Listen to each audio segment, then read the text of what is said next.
स्वागत है आप लोगों का। Good morning to all of you. आज के करंट अफेयर क्लास में पहला सवाल है, हाल ही में किस राज्य में मुख्यमंत्री श्री स्कूल योजना की शुरुआत की गई है? ये स्कूल श्री योजना हरियाणा सरकार के द्वारा एक महत्वाकांक्षी योजना की शुरुआत की गई है। अगले प्रश्न पे चलते हैं।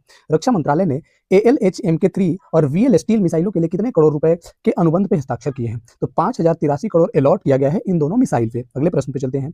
5 मार्च 2026 को कौन सा पड़ोसी देश अपना आम चुनाव आयोजित कर रहा है? नेपाल 5 मार्च को अपना आम चुनाव यानी जनरल इलेक्शन आयोजित कर रहा है। हाल ही में खोजी गई नई केचुए की प्रजाति मोनीलिगिस्टर ग्रीसी किस राष्ट्रीय उद्यान में पाई गई? साइलेंट वैली नेशनल पार्क में नई केचुए की प्रजाति पाई गई। केचुए को हम लोग किसान का मित्र भी बोलते हैं।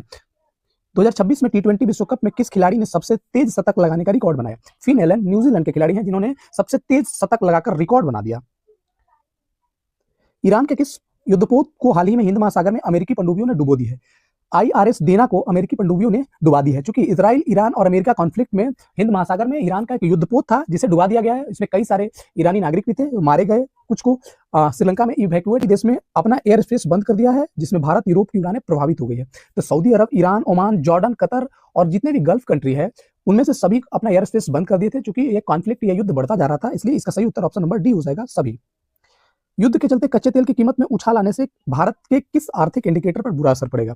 तो कच्चे तेल यानी ऑयल में कीमतों में उछाल आने से भारत के राजकोषीय घाटा यानी फिजिकल डिफिट, क्योंकि भारतीय सरकार या राज्य सरकार को सब्सिडी देनी पड़ेगी कच्चे ऑयल पे, तेल पे। दूसरा चालू खाता, क्योंकि 88% से अधिक कच्चा तेल भारत आयात पे निर्भर है, जिसके चलते जो चालू खाता घाटा है यानी करेंट अकाउंट डिफिसिट है वो भी घट जाएगा। और दूसरा, जब लागत में बढ़ेगी, परिवहन लागत में जब कॉस्ट बढ़ेगी तो महंगाई भी उसी दर से बढ़ेगा, इसलिए इन्फ्लेशन भी बढ़ेगा। तो इसका सही उत्तर ऑप्शन नंबर डी हो जाएगा। अगले प्रश्न पे चलते हैं।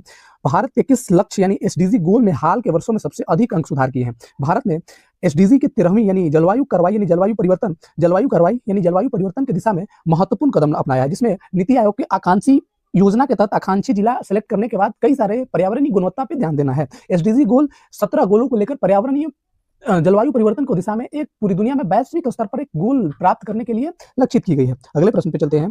10वां प्रश्न है, मार्च 2026 में संयुक्त राष्ट्र द्वारा कौन सा अंतर्राष्ट्रीय दिवस मनाया गया?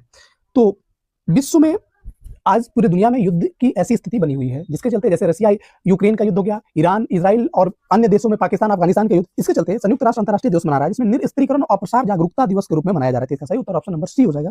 अगले प्रश्न पे चलते हैं। ईरान इजराइल युद्ध को रोकने के लिए संयुक्त राष्ट्र सुरक्षा परिषद यानी यूनाइटेड नेशन सिक्योरिटी काउंसिल की आपात बैठक की अध्यक्षता मार्च 2026 में कौन सा देश कर रहा है? इसका सही उत्तर ऑप्शन नंबर सी, दक्षिण कोरिया। संयुक्त राष्ट्र सुरक्षा परिषद में 5 अस्थायी सदस्य होते हैं और 10 अस्थायी सदस्य होते हैं। 5 अस्थायी और 10 अस्थायी सदस्य होते हैं। 15 सदस्यों में अल्फाबेटिकली रूप में हर महीने के हिसाब से बैठक की अध्यक्षता करते हैं। तो इस बार दक्षिण कोरिया यानी साउथ कोरिया की अध्यक्षता है, इसलिए इसका सही उत्तर ऑप्शन नंबर सी हो जाएगा।